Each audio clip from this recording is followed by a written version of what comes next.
현재 우리 한국교회는 위기를 맞이하고 있습니다. 6.25 전쟁 이후에 폐허된 한국에 다시 재건운동이 일어나고 경제적으로 또는 문화적으로 세계가 괄목할 만한 성장을 거둬왔습니다. 이것은 우연이 아니고 바로 한국교회 부흥과 더불어 같이 했다고 하는 것 우리가 기억해야 됩니다.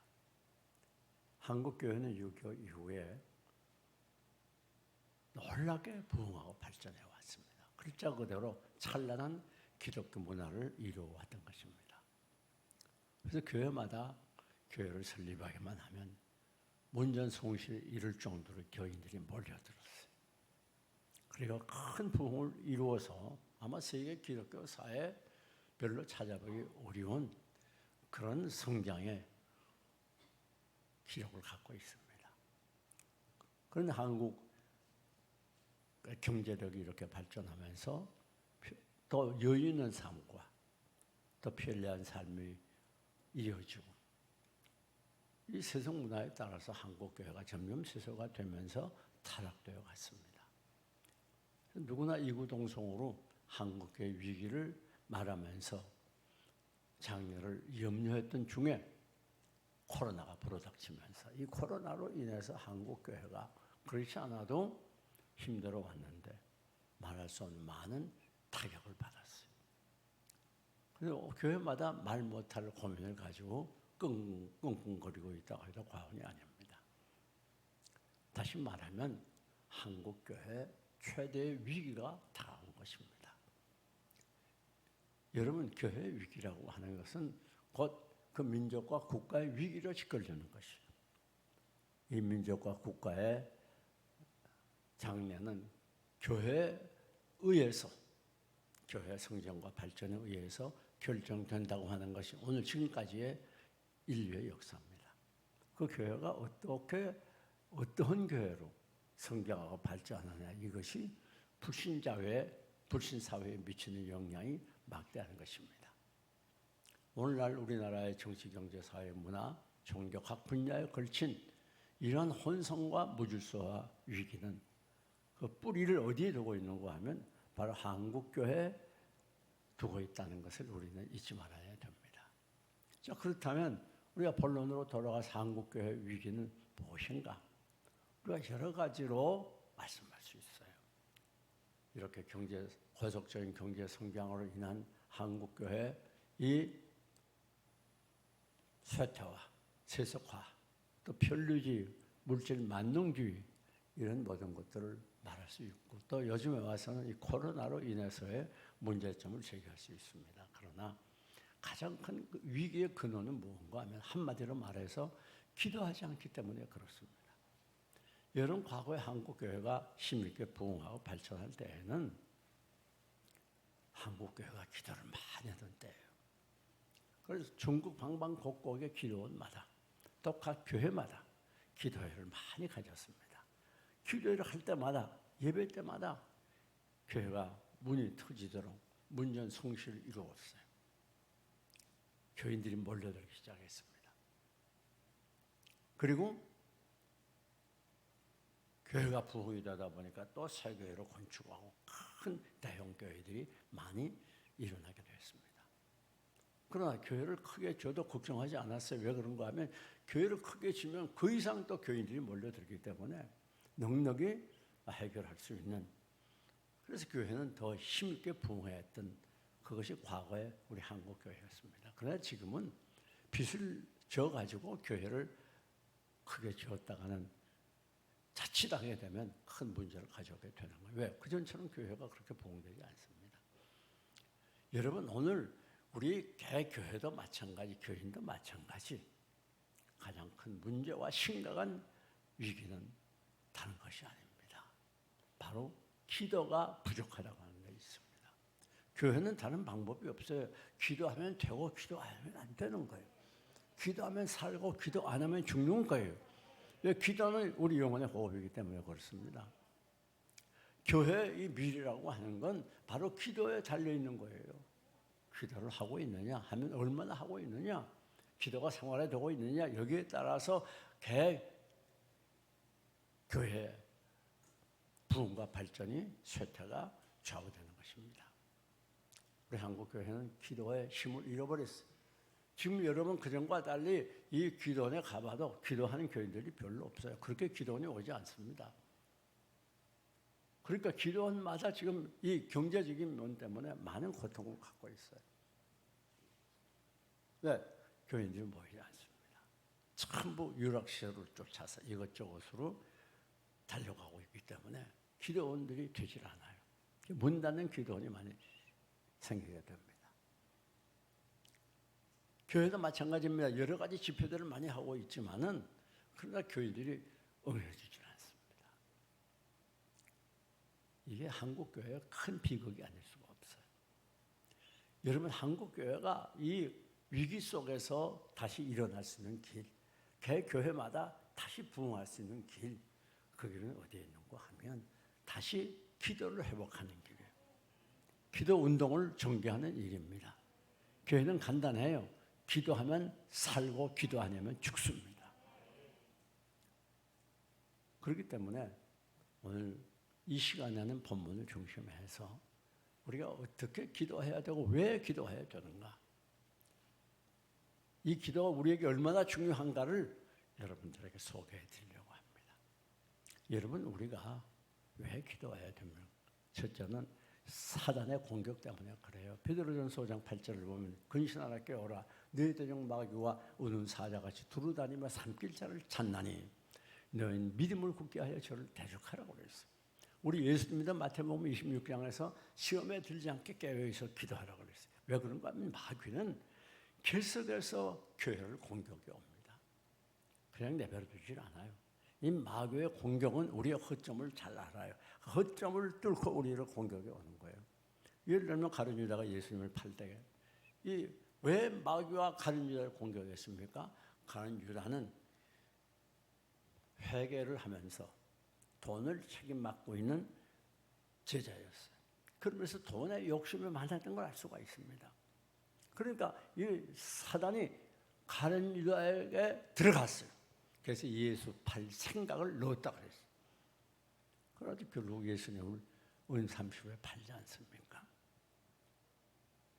이 마귀는 우리의 약점을 잘 알아요. 그래서 음란한 사람은 이 성적인 욕구를 일으켜서 범죄하게 하고, 또 돈에 욕심이 많은 사람은 물질을 통해서 범죄하게 해요. 명예의 욕구가 강한 사람은 명예를 통해서 넘어지게 해요. 이런 일들이 얼마나 많은지 모릅니다.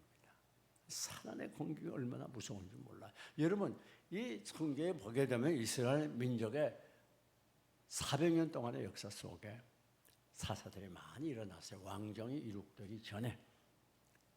다른 그 많은 사사들은 이스라엘 민족이 적군의 공격의 위기를 처했을 때 하나님이 그 사사를 일으켜서 이스라엘 민족을 적군의 손에서 구원했습니다. 그런데 그 많은 사사 중에 가장 활약할 만한 사사가 있어요. 그 사람이 우리가 잘 아는 이 지구상에 태어나는 사람 중에서 가장 힘센 사람 누구죠? 삼손이에요. 삼손은 다른 사사와 다릅니다. 이미 태어나기 전에 하나님의 천사 현현을 통해서 태어났어요. 그 태어나서도 다른 사사와 달리 어렸을 때부터 나시린의 교육, 즉 경건 훈련을 특수하게 받으면서 특별 교육 아래 태어나서 교육을 받았습니다. 그런데 이상한 것은 이렇게 특별 경건 교육을 받고 하나님의 예언에 의해서 태어나서 온 이스라엘 민족의 기대를 한 몸에 모았던 이 사사가 삼손이 어떻게 됐습니까? 여인의 유혹에 빠져가지고 나중에는 블레셋에게 사로잡혀서 눈 다 뽑히고 맷대를 갈다가 처참하게 죽지 않습니까? 왜 그런 결론을 당했을까요? 삼손은 기도하지 않았기 때문에 그래요. 적어도 다른 문제보다도 이 결혼이라는 것은 인생의 중요한 문제 아닙니까? 그거보다도 중요한 문제가 어디 있겠어요? 근데 결혼할 때 하나님께 기도하지 않았어요. 이스라엘 민족은 자기 동족하고만 결혼하게 되어 있음에도 불구하고 이방 여인은 블레셋 사람에 가가지고 블레셋 여인과 더불어 살지 않습니까? 부모가 말렸어요. 아니 이스라엘에 여자가 없어서 너가 블레셋 이방 나라에 가서 이방 여와 더불어 사냐? 말렸죠. 말 듣지 않았습니다.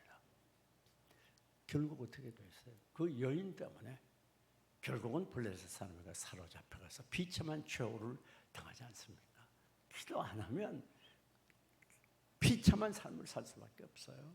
이게 성경이 보여주는 결론입니다. 왜? 기도 안 하면 마귀에게 공격을 받을 수 없고 마귀의 공격에 넘어갈 수밖에 없는 거예요. 사랑하는 여러분, 오늘 한국교회 비극은 어디 있는가 하면 뭐 여러 가지로 우리가 말할 수 있어요. 우리 교인들 개인의 경우도 역시 똑같은 말입니다. 기도가 부족하기 때문에 그래요. 왜 안 됩니까? 왜 문제가 심각합니까? 왜 계속 고통에 시달립니까? 기도하면 능력이 이기겠는데, 기도하면 하나님이 도와주시겠는데, 왜 기도를 소홀히 하고 하나님께 나오지 아니하고 내 힘으로 해결해 보려고 하니까 거기에 많은 문제가 겹치게 되고 더 힘든 가운데로 빠져들어가게 되는 것입니다. 기도만이 해결의 길입니다. 기도만이 능력입니다. 여러분, 우리가 사단의 공격을 넉넉히 승리하고 능력 있는 신자로 살아가려면, 자신을 이기고 사탄을 이기고 세상 죄를 이길 수 있는 능력의 사람이 되려면 길은 오직 한 가지, 기도밖에 없다는 걸 꼭 기억하세요. 다음 두 번째, 우리가 왜 기도해야 되는가 하면 기도밖에 소원 성취의 길이 없기 때문에 그래. 하나님께서는 전능하신 분이고 우리의 기도를 응답해 주기를 원해요. 우리의 소원을 이루어 주기를 원해요.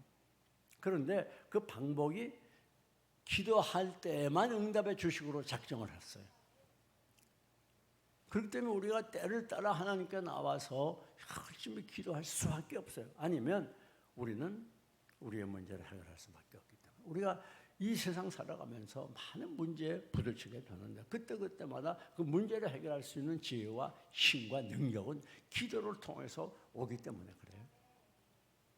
기도 안 하게 되면 자연히 내 상대대로, 내 이권대로, 내 방법대로 하려고 하다 보니까 오히려 문제가 더 어려워지고 더 심각해지고 더 고통을 당하는 거예요. 그러니까 우리가 여러 가지 문제가 많이 있지만 문제는 오직 한 가지, 그것은 기도하지 않는 문제. 기도하면 되니까, 기도하면 해결해 주시니까, 기도하면 하나님이 도와주시니까. 기도 안 하니까 문제가 생기는 거예요. 우리는 하나님의 자녀이기 때문에 우리는 기도하면 하나님이 책임져 주는 거예요. 길이 막혔으면 열어주세요. 병 때문에 고생하면 병을 치료해 주세요. 환난 시련 가운데 구원해 주세요. 어떻게 하면? 기도하게 됩니다. 그러니까 문제는 오직 한 가지 문제, 기도하지 않는 문제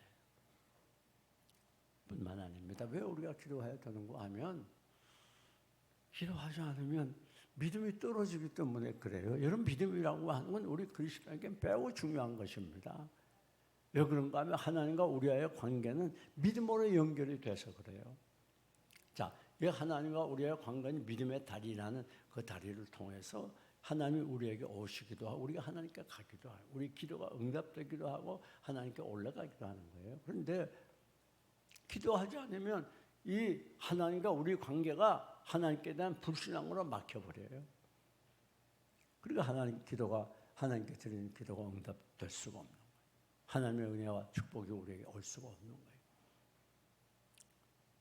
그렇기 때문에 오늘 우리가 정말 능력 있는 믿음, 강하고 담대한 믿음, 죄와 세상과 사탄을 정복할 수 있는 믿음, 어떤 환난 시련 속에도 환난 시련을 정복하고 기뻐하며 감사하는 믿음의 장부가 되는 비결, 그건 뭐예요?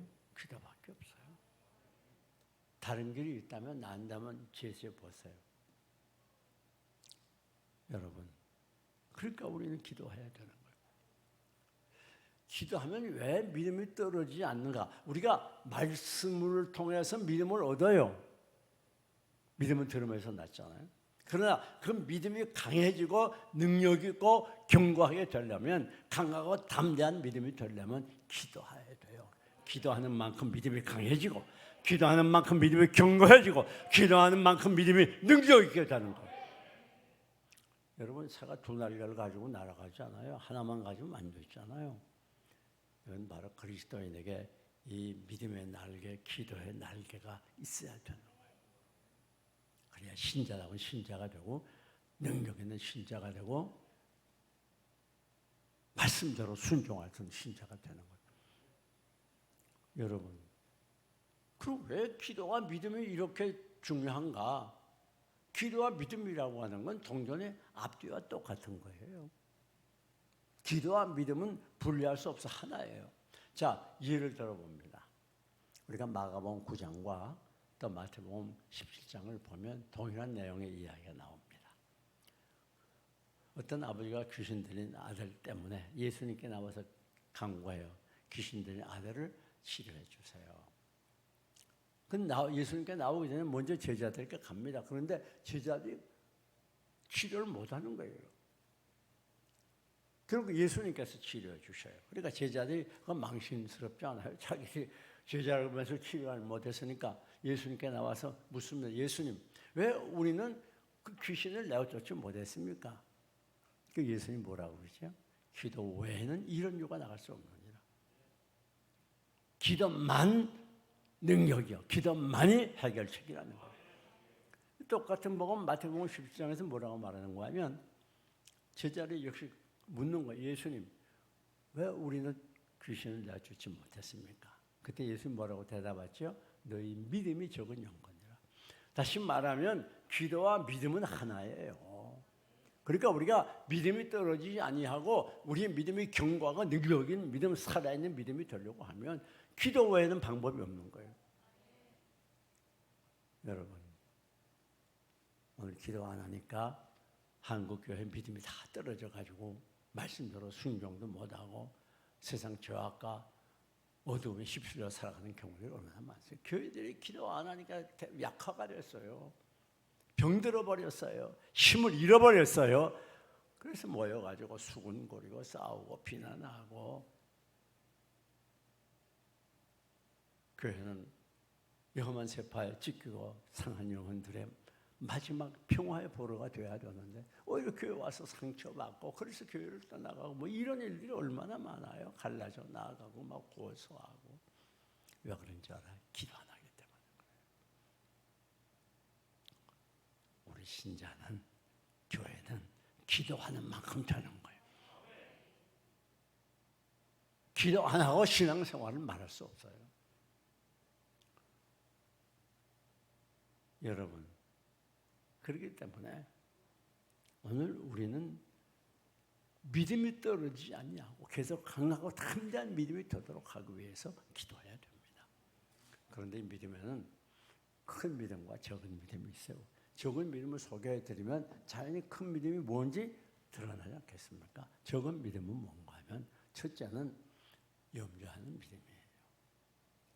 여러분, 우리 예수 믿는다고 하지만 염려 많이 하지 않습니까? 우리 염려를 쉽게 우리가 표현한다면 요즘 많이 사용하는 말은 스트레스 받는다고 그래요. 그게 다 염려를 말하는 거예요. 겉보기에 예수는 잘 믿는 것 같은데 보면 스트레스를 혼자 다 받아가지고 있어. 막 스트레스를 받기 위해서 태어난 사람처럼. 크고 작은 스트레스, 뭐 아이들 거 배우자, 뭐 회사 거 친구고 혼자 다 스트레스 받아가지고 끙끙 앓는 사람들이 얼마나 많아요. 그것이 믿는다는 사람들. 왜 그런 줄 알아요? 믿음이 적어서 그래요. 우리 주님께서는 마태복음 6장하고 누가복음 8장에 이 염려에 대해서 말씀할 때 특별히 물질에 대한 염려를 말씀했어요. 너희가 무엇을 먹을까, 무엇을 마실까, 목숨을 위하여 무엇을 먹을까, 무엇을 마실까 염려하지 말라. 또 몸을 위하여 무엇을 입을까 염려하지 말라. 이는 다 이방인들이 구하는 것이라. 공중의 새를 보라. 심지도 않고 거두지도 않고 창고에 모아 들이지도 아니하되 하늘에 계신 내 아버지께서 입히시나니 너희는 이들보다도 귀하지 아니하냐. 누가 염려함으로 그 길 한 자나 더할 수 있겠냐. 믿음이 적은 자들아, 너희는 먼저 그의 나라와 그 일을 구하라. 내일 염려는 내일 할 것이요 한날의 괴로움은 그날에 족할 것이라. 지금 우리가 이 세상 것 때문에 염려하는 거, 이게 바로 믿음이 좋은 증거란 말이에요. 이 염려가 아무것도 아닌 것 같잖아요. 뭐 살다 보면 염려하지 어떻게 안 해. 현실이 얼마나 어려운데 우리 그렇게 변명할 수 있지만, 그러나 분명히 알아야 되는 건 염려는 해도 되고 안 해도 되는 게, 이게 무서운 독이에요. 염려하게 되면 하나님과의 관계가 막혀버리게 되고, 은혜가 소멸이 되고, 기쁨과 감사가 멀어지겠다는 거예요. 기쁨과 감사가 사라져요. 염려하게 되면 그게 불신앙이 돼서 하나님이 우리 삶을 막아버려요. 염려 때문에 하나님께로 오는 축복을 우리가 막아버리는 거예요. 여러분, 염려하면서 신앙이라고 하면 안 됩니다. 오늘 이 시간에 여러분들이 염려를 완전히 추방하시기를 축원합니다. 베드로전서 5장 8절 말씀대로 내 염려를 주께 맡기라. 그러면 그가 너희를 돌보시겠다. 우리는 내 것이 아니에요. 여러분의 몸, 여러분의 영혼, 여러분이 가진 자산, 우리 건 내 건 아무것도 없어요.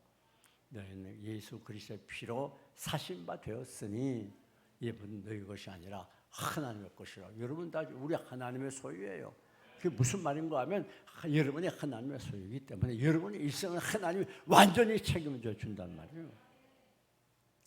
내 일생이 내 시에 내 노력에 있는 게 아니고 우리 하나님께 있기 때문에 우리가 염려할 필요가 없어요. 내 게 아니니까. 내 오장육부도 내 팔다리 무릎 버린 내 신당 관절 홀수, 이거 다 누구 거예요? 하나님 거예요. 그 염려하지 말고 하나님께 맡겨버려요. 하나님의 소유니까 하나님이 책임져 주는 거예요. 너 근심 걱정 말아라. 주를 지킬 주 날개 밑에 거하라.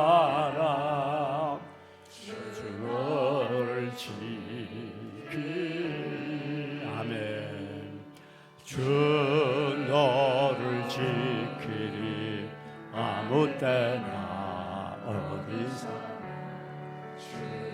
너를 지키리 늘 지켜주시리. 하나님께 맡기라고 그러잖아요. 그거 왜 내가 끌어안고 그래요? 왜 내가 끌어안고 고통당해요? 하나님께, 그래서 여러분이 맡기라고 하잖아요. 다 맡겼어요. 그리고 늘 기뻐하며 감사하며 살아가시면 하나님께서 책임져 주셔요. 염려하는 것, 적은 믿음이에요. 두 번째, 적은 믿음이 무엇인가? 바로 의심하는 믿음이에요. 제자들이 배를 타고 가다가 풍랑을 만나게 됩니다. 그때가 캄캄한 밤중이었어요. 얼마나 무서웠겠어요. 캄캄한 밤에 바다에 풍랑이 일어났으니. 근데 보니까 유령 같은 게 걸어오고 있어요. 바다 위로. 야, 아니 어떻게 유령, 아니 어떻게 바다 위로 걸어오겠습니까? 유령인가 생각을 했는데 보니까 예수님께서 오셨어요. 예수님은 풍랑 때문에 고생하는 제자들을 모른다 하지 아니하시고 찾아오셨어요. 그때 베드로가 뭐라고 말합니까? 주님, 정말 주님이시면 나를 바다 위로 오라 하세요. 그러니까 예수님, 그래 와. 베드로가 주님의 말씀을 듣고 바다 위로 조박조박 걸어가지 않습니까? 그랬으면 주님이 오라고 그래서 주님의 말씀을 듣고 가면 끝까지 가야 되는데, 이 베드로가 가다가 주위를 보니까 막 풍랑이 일어나는데 겁이 덜컥 났어요. 그래가지고 물속에 빠지지 않습니까? 주여 나를 도우소서. 우리 주님이 가서 베드로의 손을 잡아 일으키면서 뭐라고 말하지요? 믿음이 적은 자요, 왜 의심하였느냐? 여러분, 믿음이 적은 게 뭐예요? 예수 믿어도 의심 잘하는 사람, 구한 것은 받은 줄로 믿으라, 그렇게 말씀했는데 실컷 기도해놓고는 반복 의심하는 사람, 뭐 기도해도 뭐 응답도 안 되고 내가 뭐 기도한 지 시간이 얼마나 지났는데 몇 달이 되고 몇 년이 됐는데 내가 이렇게 열심히 기도하는데 새벽기도도 나오고 심야기도도 나오고 기도 많이 하는데 왜 응답이 안 돼? 의심하면 안 되는 거예요. 하나님이 정말 사랑인가? 하나님이 사랑이라면 왜 나를 이렇게 환난 가운데 버려도 온 가정이 얼마나 열심히 하나님 섬기고 모범적인 가정인데 하나님 의심하면 안 돼. 하나님은 살아계시고 의심하지 않고 100% 믿을 때 하나님의 역사가 나타나게 되는 거예요. 하나님은 어떤 기도라도 불응답하는 게 없어요. 불응답 같아 보여도 그 여러분을 위하신 분이기 때문에 응답의 형태가 다를 뿐이고 응답의 내용이 다를 뿐이에요. 그것이 여러분의 진정 좋기 때문에 응답의 기간이 다를 뿐이에요. 여러분 의심하면 안 돼요. 우리가 하나님의 사랑을 의심하고 능력을 의심하기 때문에 날마다 절망의 구렁텅이에 빠져서 호적거릴 때가 얼마나 많아요. 의심하지 마세요. 내가 지금 힘이 들어도 갈 길이 막혀도 잘 되지 않아도 환난 시련이 끊이지 않아도 하나님 의심하지 말고 굳게 믿으시기를 축원합니다. 의심하지 말아야 돼요. 사랑하는 여러분, 베드로가 왜 의심했는가? 하나님의 말씀을 들었으면 그 말씀 붙들고 계속 주님만 바라보고 나가야 되는데 풍랑을 바라봐서 옆에 풍랑을 우리가 이 세상 살아가면서 힘들 때가 많아도 그때마다 우리의 눈길을 주님에게 고정하고 말씀 딱 붙들고 나가야 돼요. 옆에 바라보고 풍랑에 휩쓰이면 안 된단 말이에요. 좀 어렵다 힘이 들다 그래가지고 내 자식이 속을 썩이나 내 배우자가 어떻다 회사에 무슨 일이 있다 사업이 안 된다 몸에 병이 들었다 온갖 각종 문제를 가지고 여러분이 그것 생각하고 그거에 빠지게 버리게 되면 여러분이 결국 절망의 물에 빠진단 말이에요. 그거 바라보지 말아요. 그 때문에 낙심하고 염려하지 말아요. 오직 우리의 눈은 어디에 고정해요? 예수 그리스도에 고정하고 내가 나를 사랑하시는 주님, 나도 주님이 사랑합니다. 주님께 대한 사랑을 고백하면서 한 걸음 한 걸음 주님을 향하여 축복의 약속을 분명히 붙잡고 나가야 돼요. 하나님의 말씀은 능력이 있습니다. 천지는 변해도 변하지 않습니다. 하나님을 의심하지 말아야 돼요. 우리가 성경에서 믿음하면 누구를 떠올리죠? 당연히 아브라함을 떠올리죠. 아브라함 믿음의 조상이죠. 그런데 그 아브라함의 그 믿음의 사역에 대해서 창세기에 많이 기록을 해놓았는데 이 아브라함의 믿음에 대해서 간단하게 명백하게 기록한 성경이 로마서 4장. 거기에 보면 아브라함이 어떤 믿음의 사람이었는가. 사라의 태가 죽은 줄 알고도 그랬어요. 자, 아브라함에게 하나님이 나타나서 네가 하늘의 별을 같이 땅에 모래같이 내 후손이 번성하겠다 분명히 약속했어요. 그런데 이제 아브라함의 나이가 몇 살? 100살. 아내 사라의 나이가 몇 살? 90살이에요. 그럼 아이 낳을 수 있어요? 없어요? 과학적으로, 생리적으로, 이론적으로 90에 아이 낳는다는 게 불가능해요. 그러니까 아브라함이 사라의 태 죽은 것을 알고도 그랬어요. 모르는 게 아니에요. 바보가 아니에요. 그런데 알고도 믿음이 약해지지 아니야. 놀라운 일이죠. 여러분이 살아가면서 현실의 모든 상황들이 불가능해. 이건 마지막이야. 방법이 없어. 그렇게 어려울 때 그걸 알고도 믿음이 약해지면 안 된다. 당장 힘들고 이것 때문에 내가 끈짜릴 것 같고 이게 마지막일 것 같아도 그걸 알아도 그게 틀림없어 보여도 그게 현실이라도 평편할 수 없을 것 같아도 믿음이 약해지면 안 돼요. 그것보다 믿음이 약해지지 아니하고 하나님의 약속을 의심치 않았다 그랬어요. 야, 아니 아브라함이 바보입니까? 아내 사라가 90세가 됐어. 아브라함도 100세예요. 분명히 이게 과학적으로 생리적으로 이건 애 못 낳아요. 그건 모르는 게 아니에요. 정신이 돌아가지고 그런 게 아니에요. 온전한 정신이에요. 다 알고 있어요. 그러나 아브라함은 믿음이 약해지지 않을 뿐 아니라 의심하자. 무엇을? 주의 말씀. 어떤 말씀을? 내가 내 후손이 하늘의 별같이 땅의 모래같이 번성하리라. 그 말씀을 의심하지 않아요. 참 놀라운 일이죠. 여러분 현실이 어렵고 힘이 들어도 참으로 너를 도와주리라 말씀을 의심하지 마시기 바랍니다. 내가 항상 세상 끝날 때까지 너희와 함께 있으리라 말씀을 의심하지 마시기 바랍니다.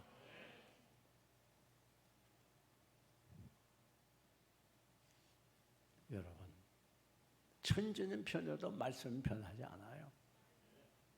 내가 채찍에 맞음으로 너희가 나감을 입었더나 말씀 의심하지면 안 돼요.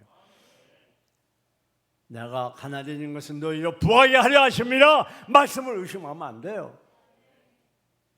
믿음으로 살아요.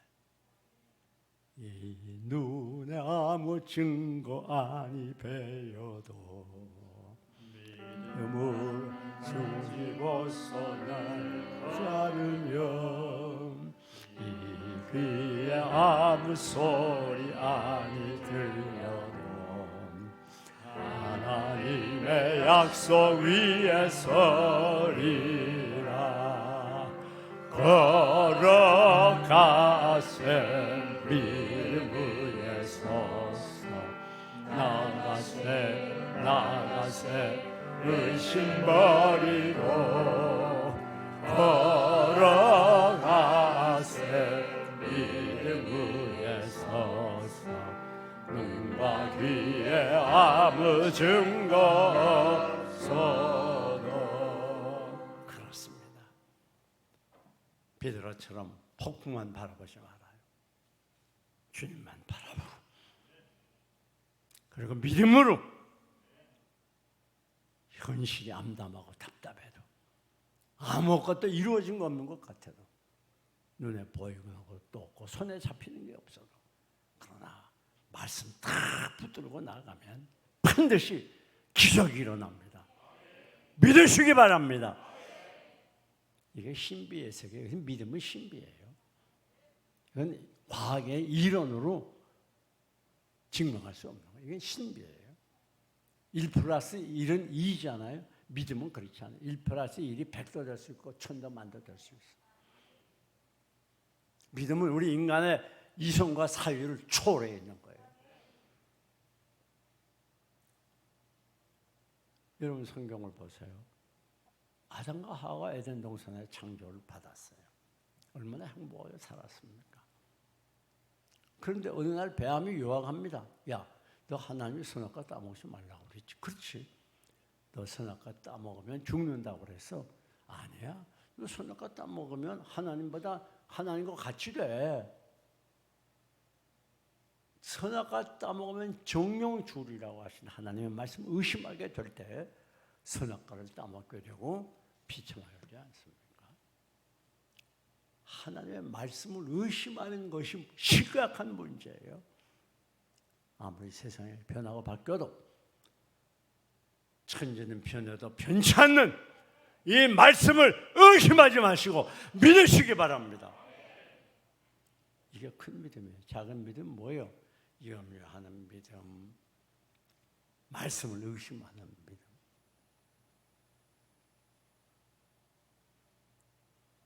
열의 하나를 하나님께 드리면 창고에 쌓을 것이 없이 주시겠다고 약속했으면 의심하지 말고 믿어야 돼요. 그게 하나님이 가득가득 채워주는 거예요. 의심하면 안 돼요. 잘한다도 힘이 들어도 갈 길이 답답해도 의심하면 안 돼요. 나는 반드시 잘 돼. 하나님이 나를 도와주셔. 내가 가는 길 열어주셔. 나는 하나님의 자녀야. 이런 믿음을 가지고 살아야 의심하면 안 돼요. 적은 믿음 어떤 믿음입니까? 두려워하는 믿음이에요.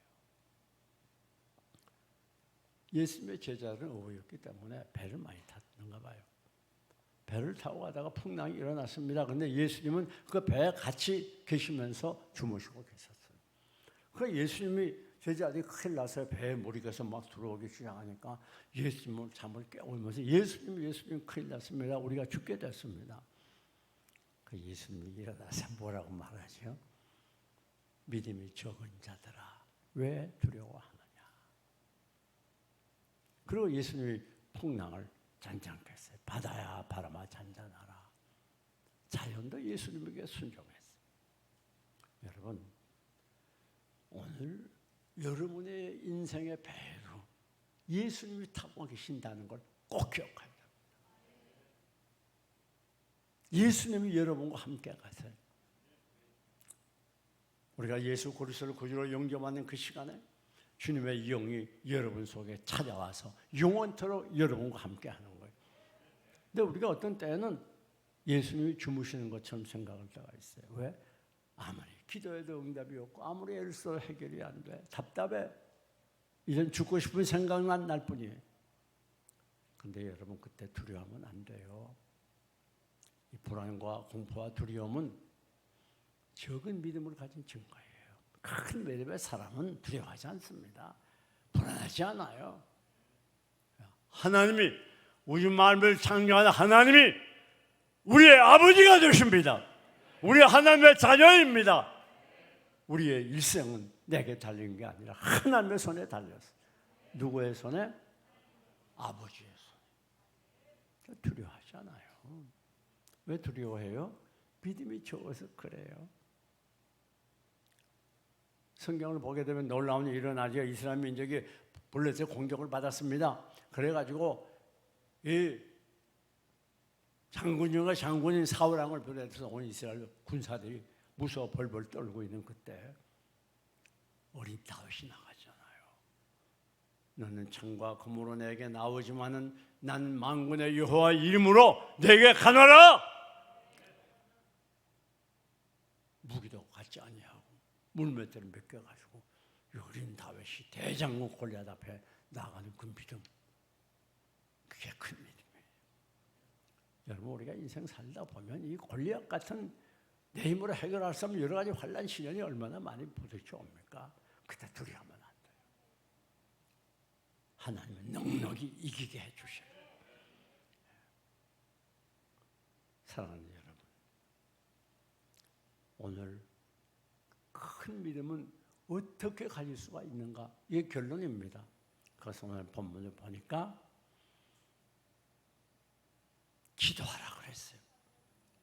기도하라. 여기 2절에 기도를 계속하고 기도에 감사함으로 깨어있으라. 어떻게 기도하라? 계속해서 기도해요. 기도만이 능력입니다. 기도만이 해결책입니다. 기도만이 하나님의 역사를 불러올 수 있어요. 하나님의 능력을 나의 것으로 할 수가 있어요. 그런데 계속 기도해야 돼요. 했다 안 했다 하면 안 됩니다. 계속 기도할 때 능력이 나타나는 거예요. 결국 우리 그리스도인들은 기도로 결판을 내는 사람들이에요. 안 됩니까? 기도하세요. 기도하면 됩니다. 기도하면 해결됩니다. 기도하면 성장합니다. 기도하면 문이 열립니다. 기도하면 장애물이 적어집니다. 기도는 만사를 변화시키는. 우리가 뻔히 아는데 왜 기도하지 않고 낙심하고 절망하나 말이에요. 가장 심각한 문제는 우리에게 직면한 여러 가지 환난 시련이 아니라 기도하지 않는 것이 가장 심각한 문제예요. 왜? 기도하면 되니까. 여기 보니까 깨어 감사 기도하라고 그랬어요. 기도의 생명은 감사입니다. 우리가 늘 하나님께 감사하면서 기도해야 돼요. 시작할 때도 감사, 과정도 감사, 마지막도 감사. 감사가 우리 가운데 떠나지 않을 때 그게 하나님의 역사가 강하게 임하는 거예요. 안 된 산, 안 된다는 부정적인 생각을 버리세요. 의심하지 말아요. 두려워하지 말아요. 염려하지 말아요. 그건 전부 작은 믿음이에요. 큰 믿음 어떤 경우에도 염려하지 않고 의심하지 않고 두려워하지 않습니다. 이런 이야기가 있습니다. 어떤 분이 길을 가다 보니까 가시나무에 거미줄이 막 심하게 얽혀져 있고 거기에 나비 한 마리가 딱 걸려가지고 푸닥거리고 있습니다. 죽게 생겼어요. 그래가지고 가시나무를 막 헤치면서 여기 찔리고 피도 나고 이러면서 나비를 건져주었어요.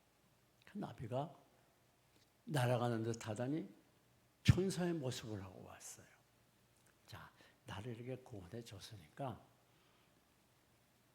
내가 당신에게 일생 동안 행복하게 사는 비결을 알려주겠습니다. 그리고 교회에 대고 소원했어요. 그 이후로부터 이 할머니는 어디가 누구를 만나든지 무슨 일을 당하든지 다 웃으면서 행복하게 사는 거예요. 그러니까 주위 사람들이 아니 그 어떻게 그렇게 행복하게 살지? 그 이유를 물었어요. 어느 나이가 들어서 이제 죽음을 앞에 놓고 있을 때 사람들이 와서 물었어요.